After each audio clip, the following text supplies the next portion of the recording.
The champagne flute felt cold in my hand. Around me, 50 people laughed and clinked glasses, their voices a warm blur of celebration. My daughter sat at the head table in her white graduation cap, still perched on her head, her smile genuine but already tired. Behind her, the elaborate hotel ballroom glowed with soft amber light.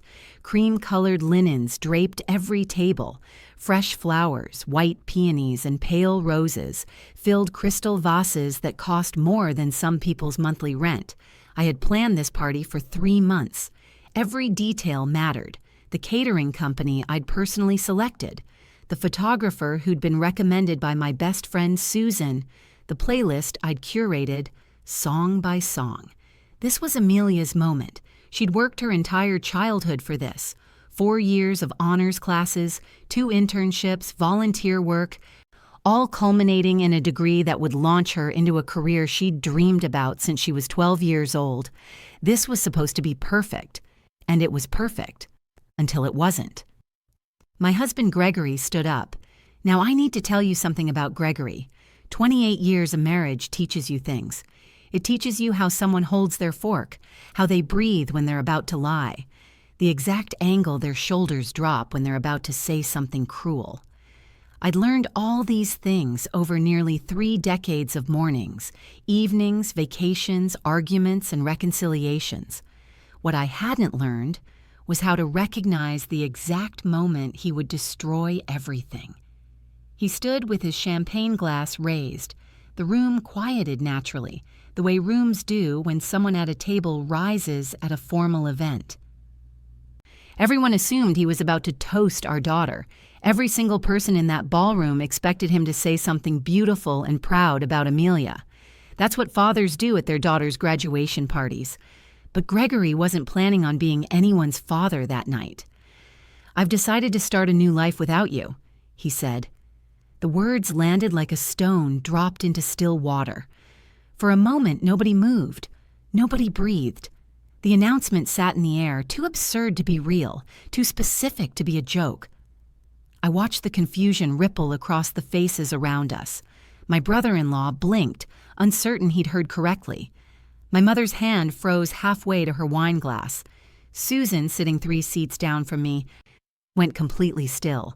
The kind of stillness that only comes when your brain is desperately trying to process something it doesn't want to believe.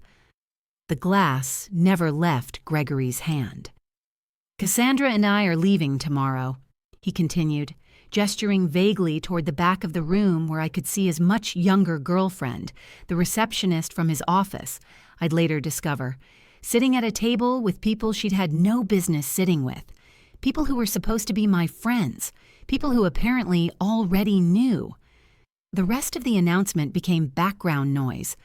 Something about Miami, something about him finally breaking free, something about how he'd been planning this for months and had decided the day after his daughter's graduation was the optimal time to announce his affair and abandonment to a room full of witnesses. I looked at Amelia. Her face had gone pale, not angry, not confused, just empty, like someone had reached into her chest and extracted something vital, leaving only shock in its place. I looked at Gregory. And here's what I did. I smiled. Not a grimace, not a forced, broken smile. A real smile. The kind that comes from somewhere deep and certain and cold. And then I stood up, smoothed my dress, which I'd had tailored specifically for this event, a midnight blue gown that had cost more than many people spend on a car. And I said, loud enough for the entire ballroom to hear, "Thank you for your honesty, Gregory. I appreciate you making this so public." Then I reached into my handbag. What Gregory didn't know, what nobody in that room knew except for 3 lawyers, my accountant, and my therapist, was that I had spent the last 3 months preparing for exactly this moment. Not hoping for it, not wishing for it, but preparing for it with the kind of methodical certainty that only comes from discovering your husband has been systematically betraying you and deciding that the best revenge isn't anger, it's preparation. I pulled out a cream-colored envelope. "I have something for you too," I said, walking past the stunned faces, past my shocked daughter, past the waiter who was standing frozen with a tray of desserts, and straight to Gregory's chair. I placed the envelope gently on his plate. "What is this?" he asked, and I could already hear the tremor in his voice. The cocky, confident tone had evaporated the moment he saw my complete calm. "Something to read later," I replied, "when you have time, in Miami, or wherever you're planning to go." Then I turned to Amelia. "Sweetheart," I said, extending my hand, "let's get some air. You deserve to celebrate your graduation without this circus." She took my hand like she was 7 years old again, uncertain and needing her mother to make the world make sense. We walked out of that ballroom together, leaving 50 people in a state of confusion, leaving Gregory holding an envelope he was too afraid to open in front of witnesses, and leaving behind the party I'd spent 3 months planning. The one thing I wasn't leaving behind was control. To understand what was in that envelope, I need to take you back further. Not to the beginning of my marriage with Gregory.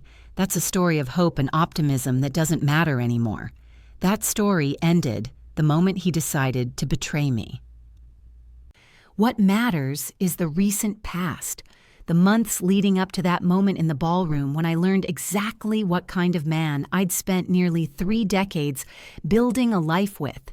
It started with small things, the kind of things that individually are easy to dismiss, easy to rationalize, easy to convince yourself you're being paranoid about. But when you stack them on top of each other, they form a picture so clear that you can't unsee it, no matter how much you want to. 3 months before the party, I found a restaurant receipt. It wasn't unusual for Gregory to eat out. He traveled for work, or so he said. He'd always been the kind of husband who had business dinners and client meetings. I'd never questioned it. We had a good life, a beautiful home in Augusta's historic district, a successful daughter, financial security, or so I thought. But this receipt was different. It was from an expensive steakhouse downtown, the kind of place that's popular with business professionals, but also incredibly popular with people having affairs. And the date on the receipt was for a Thursday evening. The same evening Gregory had told me he was working late at the office. The receipt showed 2 entrees, 2 glasses of expensive wine, 2 desserts. I held that receipt in my hand for probably 5 minutes, staring at it like it might spontaneously combust. My mind offered me escape routes. Maybe he was dining with a client. Maybe he was entertaining an investor. Maybe there was a perfectly innocent explanation.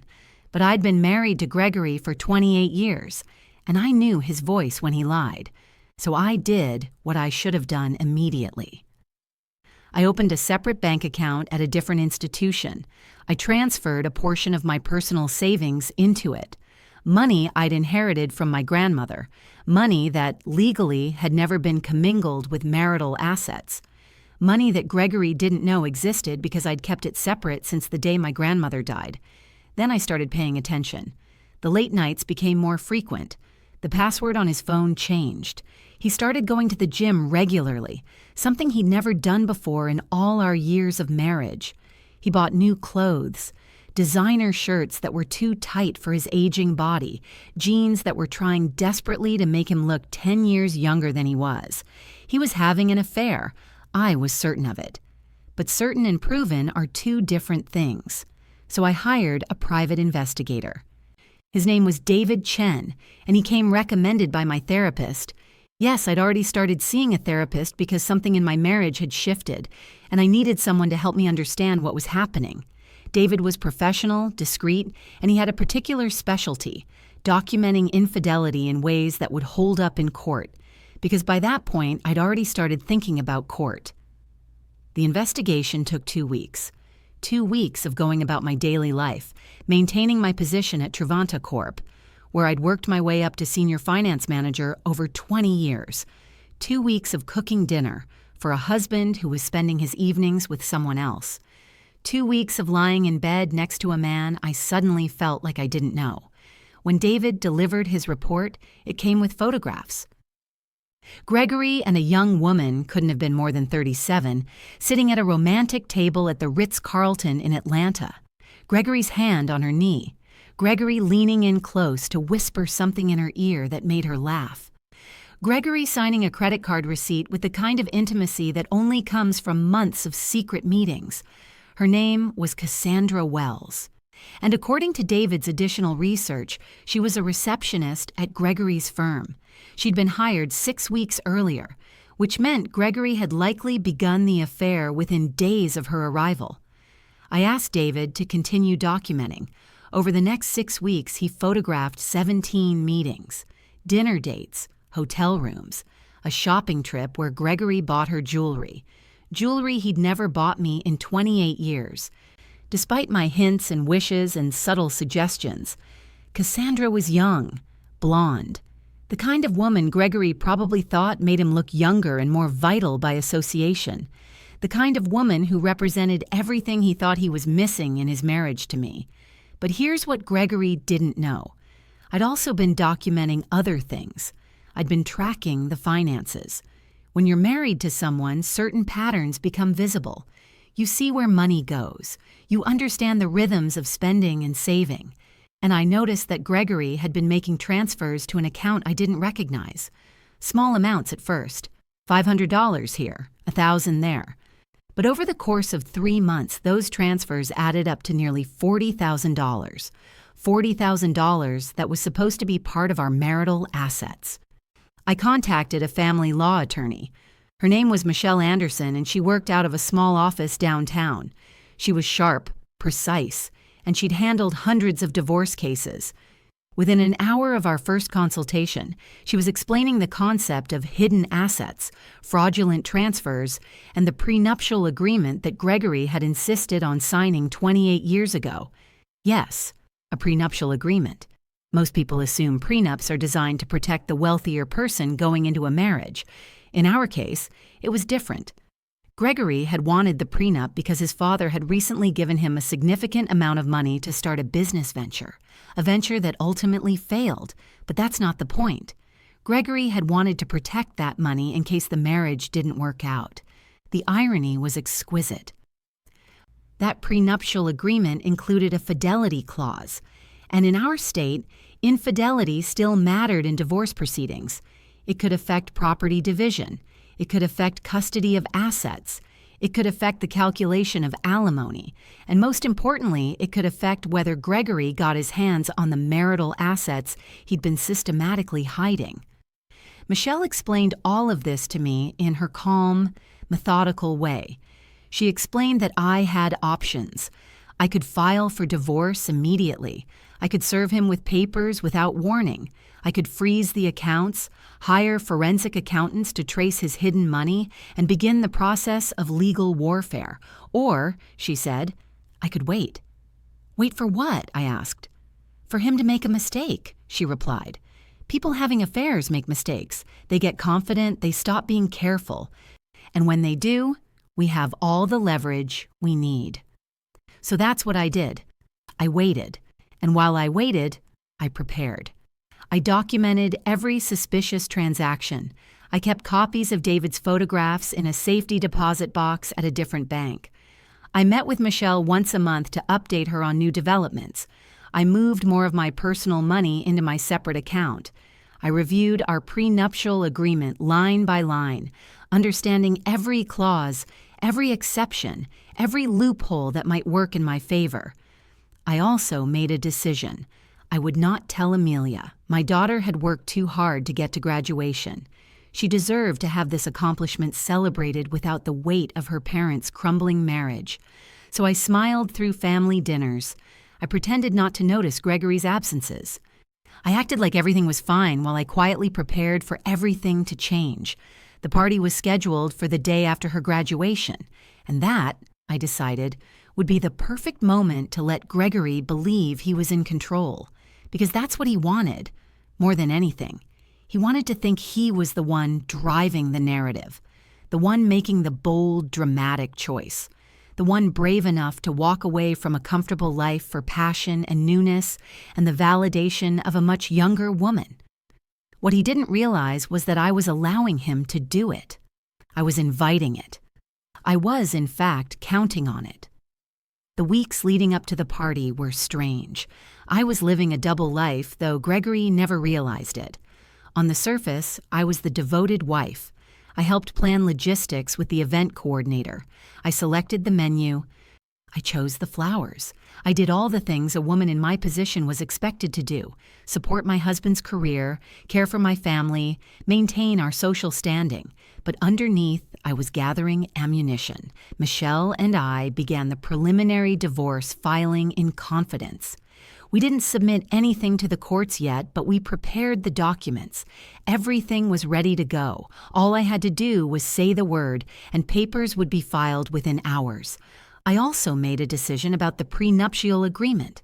You see, most people think prenups are about protecting assets, and they are. But they're also about something else: leverage. The prenup that Gregory had insisted on, the one designed to protect him, had a specific clause about infidelity. Section 12C stated that in the event of marital infidelity, the unfaithful spouse would forfeit significant portions of their claim to marital assets acquired during the marriage. Now, marital assets were complex in our case. We'd been married for 28 years. The business ventures Gregory had started with his father's money had failed. Most of our real wealth had been accumulated during our marriage through my career, my careful financial management, and yes, some inheritance from my family.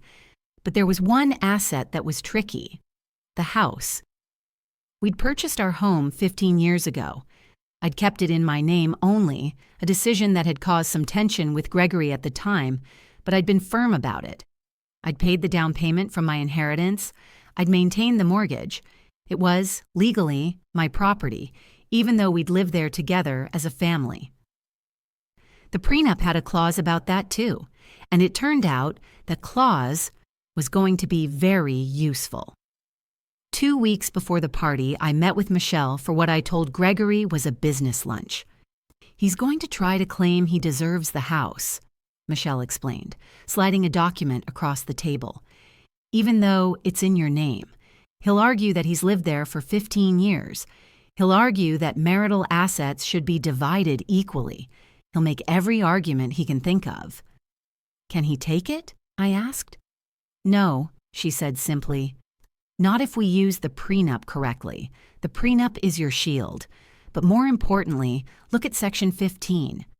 I read the section she'd highlighted.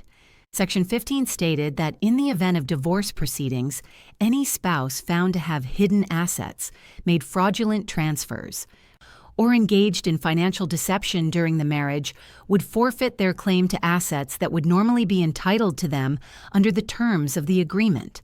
In other words, Gregory's $40,000 in hidden transfers were about to cost him far more than $40,000. "How much do you estimate he'll owe in alimony?" I asked. "That depends on several factors," Michelle said. "His income, your income, the length of the marriage. But given his infidelity, his hidden assets, and the prenup we're working with, I'd estimate you're looking at significant monthly payments for at least 5 to 7 years, possibly longer." I nodded slowly. "And the house?" "Is yours, completely. He has no claim to it." I sat with that knowledge for a moment. The house was worth approximately $1.2 million in current market value. It had been my haven for 15 years. It was where Amelia had grown up. It was where I'd built a life that, despite everything, had been good for a significant portion of my marriage. Gregory was not going to take it from me. I also made another decision in those final weeks. I prepared a counteroffer. This was Michelle's suggestion, actually. She'd explained that most divorces are settled before they ever reach the courtroom. Most of them are negotiated. And the person who controls the narrative in that negotiation usually gets the better deal. "Let him think he has leverage," Michelle said. "Let him believe he's the one in control. And then, when he's confident enough to make his move, you hand him something that shows him exactly how little control he actually has." So I drafted the counteroffer myself. I created a document that outlined exactly what I was prepared to accept in terms of divorce settlement. It included provisions that were, on the surface, generous to Gregory. He would keep his business. He would keep his personal possessions. He would have access to certain investment accounts, but it also included provisions that weren't generous at all. Alimony at a specific amount per month, a timeline for those payments, the house, clearly stated as my property, child support obligations that reflected his infidelity, and most importantly, a clause that stated he could have none of these things unless he signed an agreement admitting to the infidelity and the hidden assets. In other words, it was a deal that would either cost him money or his reputation. Michelle reviewed it and nodded. "This is good," she said. "This is very good. You're forcing him into an impossible choice. Pay significant alimony and admit to infidelity, or fight you in court and lose everything." "Most people in his position will pay," I said. "Yes," Michelle agreed, "because it's the path of least resistance, and because any judge who sees the prenup and the evidence of hidden assets is going to rule against him anyway. You're just giving him a way to settle without going through that humiliation." I had the document printed on quality paper. I placed it in that cream-colored envelope, and I waited for the party. In the meantime, I prepared myself emotionally. This is something people don't often talk about when they discuss infidelity and betrayal. They talk about the anger, the sadness, the shock. But they don't talk about the strange, cold clarity that comes when you've decided to stop being a victim and start being strategic. I wasn't angry anymore. I was past anger. I was in that place beyond emotion where everything becomes tactical and clear. I could look at Gregory across the dinner table and see him not as a husband I'd built a life with, but as an opponent in a game where I'd already learned the rules and planned my moves. I could smile at him. I could touch his arm. I could ask him how his day was. And all the while, I was thinking about the alimony payments, the house that was mine, the financial security I'd already secured by moving my assets. I was thinking about what it felt like to be abandoned in a marriage, to be taken for granted, to have your contributions minimized and your loyalty weaponized against you. And I was thinking about the strange kind of power that comes from knowing the truth, while the other person still believes their secrets are safe. The day of the party arrived. I woke up at 6 a.m, which was unusual for me. I'd been sleeping badly, though not from anxiety, from anticipation. I put on the midnight blue gown. I had my hair done. I had my makeup applied carefully, precisely. I looked in the mirror and barely recognized myself, not because I looked different, but because for the first time in months, I looked like myself. I looked like a woman who knew exactly what was coming. And I looked like a woman who had prepared for every possible outcome. The ballroom was perfect. Every detail I'd planned over the past 3 months came together exactly as I'd envisioned it. The flowers were arranged in the exact height and density I'd specified. The lighting was soft but not dim, bright enough to see clearly but warm enough to feel intimate. The caterers had arranged the hors d'oeuvres in patterns that I'd approved. Even the ice sculptures were perfectly carved. Amelia was happy. That was the important part. She arrived at the party in her cap and gown, which she hadn't taken off yet, and she was glowing in that particular way that only a fresh college graduate can glow. The joy was genuine. The sense of accomplishment was real. For the first time in months, I felt genuinely happy about something other than my carefully laid plans. My family was there. My brother came with his wife. My mother looked beautiful in a champagne-colored dress. Friends of ours, business associates, people from our church and our community, they'd all come to celebrate Amelia. And of course, there were the people who knew. Susan, my best friend, caught my eye as I arrived. She gave me a specific look, one that asked if everything was going according to plan. I nodded almost imperceptibly. She squeezed my hand as she passed. "You've got this," she whispered. I did have this. I moved through the party like a conductor moving through a symphony, checking on the servers, making sure the food was flowing properly, ensuring that Amelia had everything she needed. I played the role of the perfect host and the proud mother. Around 7:30, Gregory arrived. He looked good, I'll give him that. He'd had a haircut. He was wearing one of his new shirts, the designer ones that Cassandra had probably encouraged him to buy. His hair was styled in a way that was trying desperately to look younger and more contemporary. He hugged Amelia. He told her how proud he was. He was, in that moment, the perfect father. I watched this performance with a kind of detached clarity. This man had been my husband.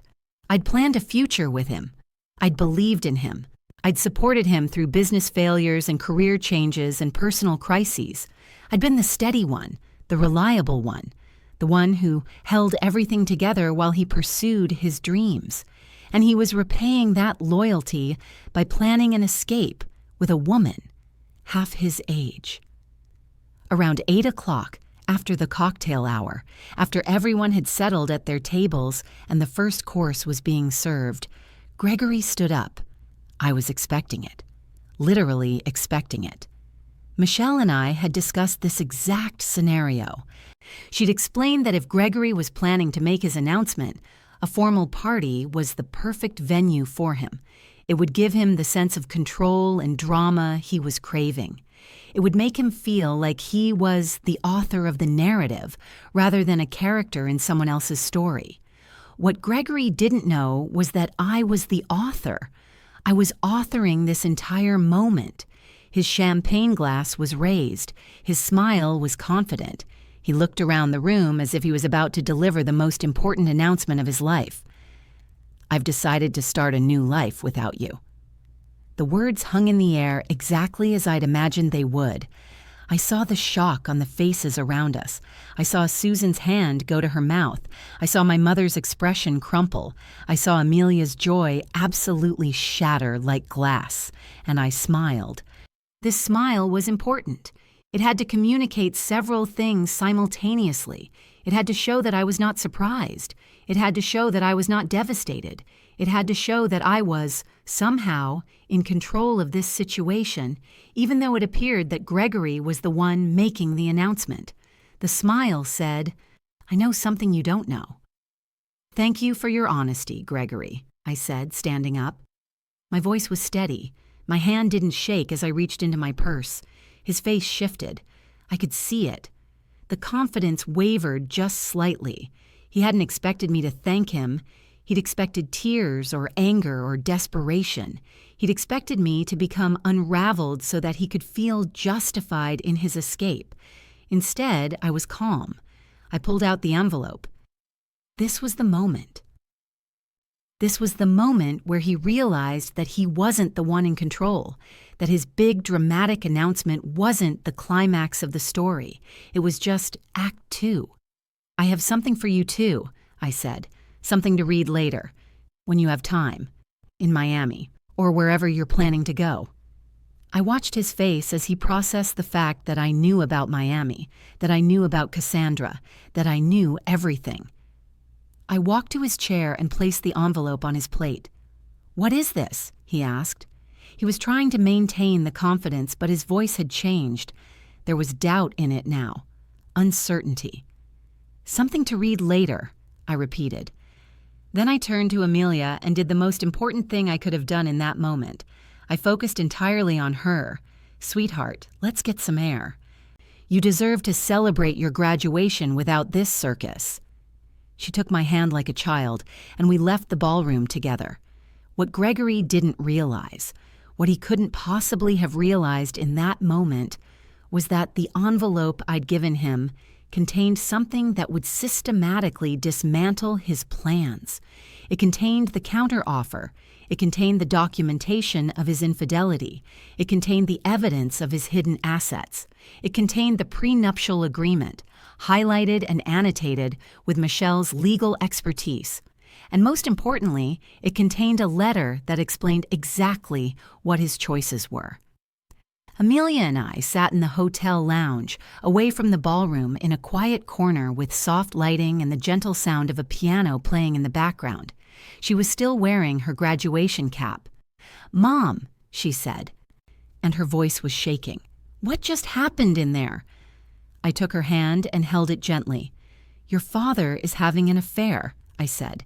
"He's been planning to leave for months, and tonight was supposed to be the dramatic moment where he announces it to a room full of people so that he could feel important and bold and justified in his decisions. How long have you known?" 3 months, I said. "I found out, and I decided not to tell you until after your graduation. You worked too hard to have this achievement overshadowed by family drama." Amelia's eyes filled with tears. "Is he really leaving?" "Yes," I said. "He is, but not the way he thinks he is." I explained to her, in terms that a newly graduated college student could understand, what the counteroffer contained. I explained the prenuptial agreement. I explained that her father's infidelity and his hidden assets had actually cost him far more than he'd gained by sneaking around. He was already planning to go to Miami with her, I continued. His mind was made up. So I decided to let him make his announcement tonight, because an announcement made in front of 50 people, in front of his daughter, on her graduation night, that looks bad. That looks like the action of a man who isn't thinking clearly. "What about the envelope?" Amelia asked. "The envelope shows him that he has a choice. He can sign the settlement agreement I've prepared, which will protect both of us and ensure that our family is financially secure even after the divorce. Or he can fight me, and I will take everything." Amelia sat with this for a moment. "Are you okay?" she asked. I thought about that question carefully. "I'm sad," I said honestly. "I'm sad that your father is choosing to hurt our family this way. I'm sad that he's choosing a younger woman over the life we've built together. I'm sad that you're going through this when you should be celebrating one of the biggest accomplishments of your life." "But?" Amelia asked, because she could hear that there was a but. "But I'm also clear. I'm not broken. I'm not desperate. I knew this was coming, and I prepared for it. I protected us, you and me. Whatever your father does next, it won't destroy us. We'll be okay." Amelia hugged me then, and we sat together in that quiet lounge while the party continued without us in the ballroom above. Back at the house, I moved through the motions of the evening mechanically. Gregory didn't come home immediately after the party. He went to Cassandra's apartment, I later learned. He read the envelope there, surrounded by the possessions he'd been secretly moving into her place over the past few weeks. His phone call came at midnight. "What the hell is this?" he demanded, his voice rising. "You can't do this to me. We have a marriage. We have 28 years. We had 28 years, I interrupted calmly. "You chose to end that tonight. Now you get to deal with the consequences." "These numbers are insane," he said. "The alimony is exactly what the courts would order me to pay you if the situation were reversed," I said. "Actually, it's generous. If we go to court, the judge will see the prenup, the hidden assets, the infidelity. You'll lose far more than what I'm offering." "I'm not signing this," he said. "Then don't," I replied. "But understand that every day you don't sign it, every day you fight this, it's going to be more expensive. My lawyer's fees are very good, and you're going to pay for them." He hung up. I sat in the quiet of my house, I reminded myself, and felt something I hadn't felt in months: peace. The following week was chaos of the controlled variety. Gregory's attorney contacted Michelle. There was outrage. There were threats. There were accusations that I was being vindictive and unfair. Michelle handled all of it with perfect professionalism. She had me sit for a formal deposition, which was recorded and transcribed. During that deposition, she walked through every detail of how I'd discovered the infidelity, how I'd documented it, how I'd found the hidden assets, how I'd learned about Miami and Cassandra and all the plans he'd been making without my knowledge. I was calm during that deposition. I was factual. I didn't cry. I didn't get angry. I simply stated the facts as they were, with documentation to back up every claim. The deposition was 12 hours long. By the end of it, the court reporter looked sympathetic to my position. Gregory's attorney requested a meeting to discuss settlement. This meeting took place in Michelle's office. The conference room had floor-to-ceiling windows overlooking downtown Augusta. I sat at the head of the table. Michelle sat to my right. Gregory sat across from me, and his attorney, a nervous man in his 60s who clearly wanted nothing more than to get this case settled, sat next to him. "My client is willing to negotiate," the attorney said, opening his briefcase and spreading documents across the table. "Of course he is," Michelle replied, "because if we go to court, he loses. The prenup is airtight.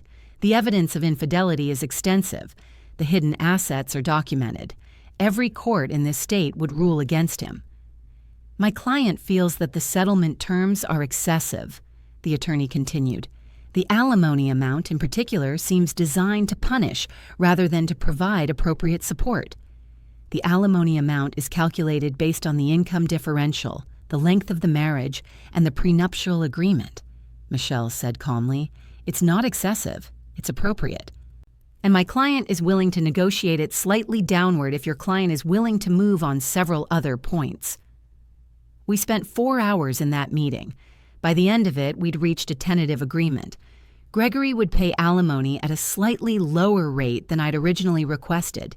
He would keep his business and his personal assets, but the house was mine. The majority of the marital investment accounts were mine, and he would pay for my legal fees plus half of the valuation costs for dividing our assets. It wasn't perfect, but it was more than fair. When it was time to sign the final paperwork a week later, Gregory looked like a different person.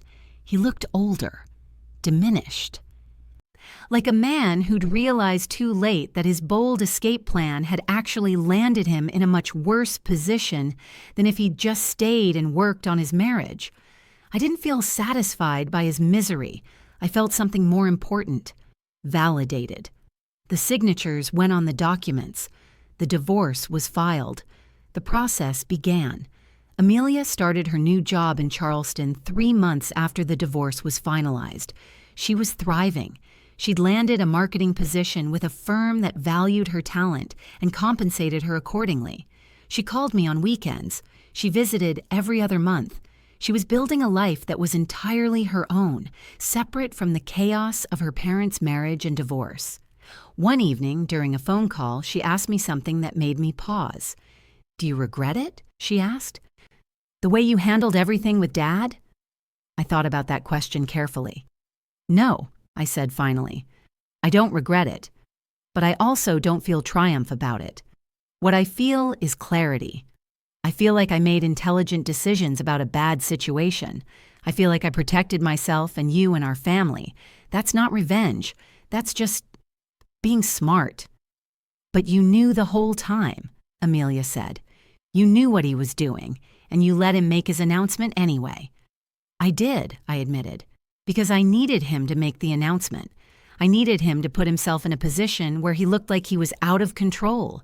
That sounds calculating, and maybe it was. But sometimes you have to let people dig their own holes, and sometimes you have to document the process so that when it comes time for the official reckoning, there's no doubt about who caused the damage." Amelia was quiet for a moment. "I think I'm glad you did it that way," she finally said, "because if you'd told Dad you knew, if you'd confronted him, he would have made it all about his feelings. He would have made it about trying to convince you that you were wrong about him, or that he could change, or all of that. Instead, you showed him that you'd known all along. You showed him that he wasn't as clever as he thought he was." "That wasn't the goal," I said. "The goal was to protect us financially and legally, but I'm glad that you can see the value in what happened." Gregory's new life with Cassandra lasted approximately 18 months. I learned this through the grapevine, mutual acquaintances who felt compelled to share the news with me. Apparently, once they were actually living together, Cassandra realized that Gregory wasn't the exciting, successful businessman she'd imagined. He was a middle-aged man struggling with a business that was failing, dealing with the financial burden of alimony, and coping with the fact that he destroyed his reputation in the process. She moved out and moved on to someone else. Gregory moved back to our city and took an apartment in a less desirable neighborhood. His business continued to struggle. His social standing never recovered. His attempts at dating were, from what I heard, largely unsuccessful. Most women his age had already figured out that he wasn't worth the emotional labor, and younger women had learned about his history. I felt nothing about this except a quiet kind of sadness. Not sad for Gregory, particularly, but sad that he'd chosen to burn down a life that was good, that was stable, that had the potential to be even better if he just had the maturity and integrity to address his problems honestly instead of escaping them. For myself, I moved forward. The money from the divorce settlement allowed me to make a change I'd been dreaming about for years. I left Truvanta Corpars and started my own consultancy. I specialized in financial guidance for women going through major life transitions, divorces, widowhood, career changes. The business grew quickly. Word of mouth is powerful, especially among women who've been through similar experiences. Women called me because they'd heard that I'd navigated a difficult divorce and come out secure. They trusted me because I'd learned my lessons the hard way. I rented office space downtown. I hired employees. Within 2 years, I had a thriving business that provided not just income, but purpose. Amelia watched from Charleston as her mother transformed from a corporate employee into a business owner. She was proud. She told me so regularly. "You always could have done this," she said once. "You just waited for Dad to stop holding you back." "I didn't wait for him to stop holding me back," I corrected. "I just stopped allowing him to." The most satisfying moment came about a year after the divorce was finalized. I was invited to speak at a women's conference about financial independence during divorce. The event was held at the same hotel where Amelia's graduation party had taken place, a detail I found darkly amusing. During my presentation, I discussed the importance of financial planning, the value of keeping documentation, the power of understanding your legal position before you need it. I didn't mention Gregory by name. I didn't need to. At the end of the speech, during the question and answer period, a woman stood up. "How did you stay so calm when your husband did what he did?" she asked. "I'm going through something similar, and I'm just so angry all the time. I can't seem to find the clarity you had." I looked at this woman, probably in her 50s, probably married for a long time, probably just discovering that her marriage was built on less solid ground than she'd believed. "The anger is valid," I said gently. "You should feel angry. But here's what I learned. Anger is not a strategy. Anger is not a plan. Anger feels good in the moment, but it doesn't protect you. What protects you is clarity. What protects you is preparation. What protects you is understanding your rights and documenting everything." "But don't you want revenge?" the woman asked. I considered this question seriously. "I wanted justice," I said finally, "and I got it. But not through revenge, through knowledge, through the legal system, through refusing to be victimized by his choices.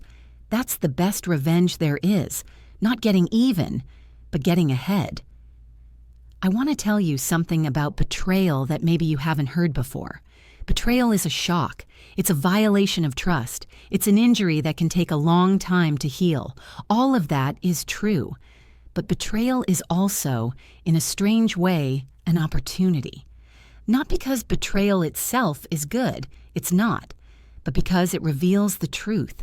It shows you who people really are underneath the masks they wear in public. It forces you to make decisions about what you're willing to accept and what you're not. When I discovered that Gregory was having an affair, I had 2 choices. I could have confronted him immediately. I could have screamed and cried and demanded explanations. I could have engaged in the kind of emotional warfare that so many people engage in when they discover infidelity. Or I could have taken a step back and asked myself, what do I actually need to protect myself? I chose the second path, and it changed everything. The woman I was in that ballroom, the one who smiled calmly while her husband announced his affair to a room full of people, that wasn't who I would have been if I'd responded emotionally. That was who I became by responding strategically. Now I want to be clear about something. I'm not saying that being strategic about divorce makes you cold or calculating as a person. I'm saying that being strategic about divorce makes you smart. It makes you safe. It makes you someone who can walk through a trauma and come out on the other side, not destroyed, but transformed. Gregory chose to see my calm as coldness. But what it actually was, it was the calmness of someone who'd already done the necessary work. I'd already grieved the marriage. I'd already made my peace with the fact that it was ending. I'd already prepared myself for the financial implications and the emotional implications and the legal implications. By the time he made his announcement, I wasn't discovering the betrayal. I was simply watching him catch up to a reality I'd already accepted weeks earlier. There's power in that. But I also want to tell you something about revenge, because that's really what this story is about, isn't it? Most people think of revenge as something loud and destructive. They think of confrontation. They think of revenge as a moment of triumph where you get to tell the person exactly what you think of them. That's not actually revenge. That's catharsis. And catharsis feels good in the moment, but it doesn't actually change anything. Real revenge, the kind that actually works, the kind that actually protects you and moves you forward, is quieter. It's more methodical. It's about understanding the system and learning to work within it. It's about documentation. It's about consultation with professionals. It's about preparation. It's about giving the other person enough rope to hang themselves with, and then calmly watching them do exactly that. It's about understanding that the best revenge isn't destroying someone else. It's about protecting yourself so completely and thoroughly that they can't destroy you, even if they try.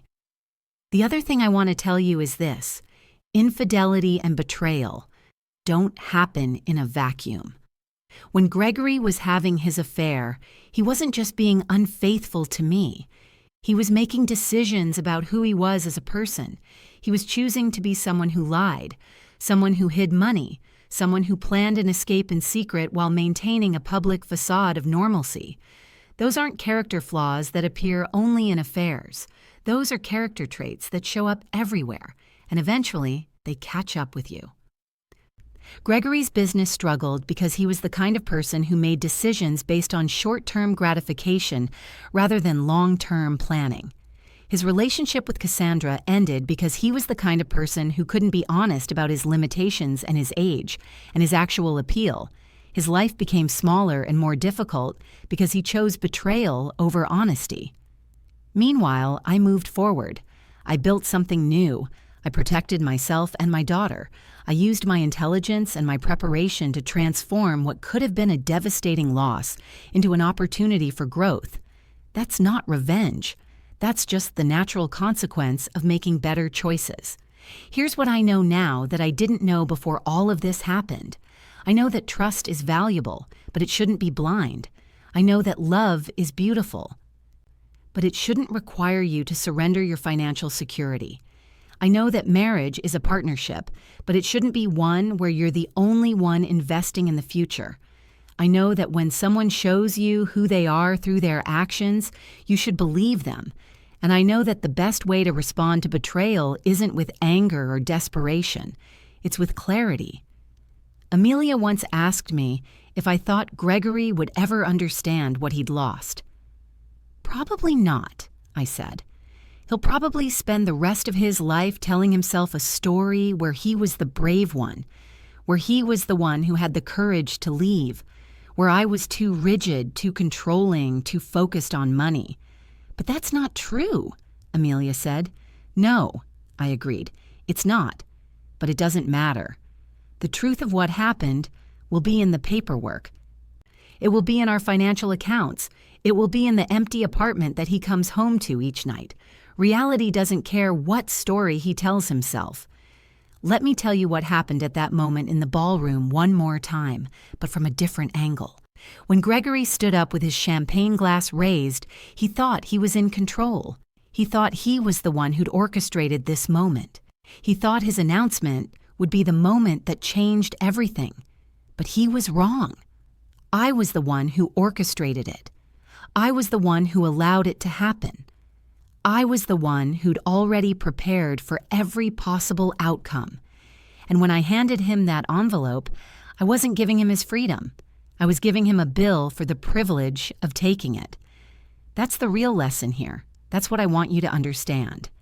When someone betrays you, when someone underestimates you, when someone assumes that you're going to fall apart or react emotionally or become desperate, that's an opportunity to show them exactly how strong you are, an opportunity to protect yourself in ways that are legal and ethical and completely above reproach, an opportunity to let them dig their own hole while you stand safely on solid ground, documenting every shovel of dirt, and most importantly, an opportunity to move forward into a life that's not defined by their betrayal, but by your resilience,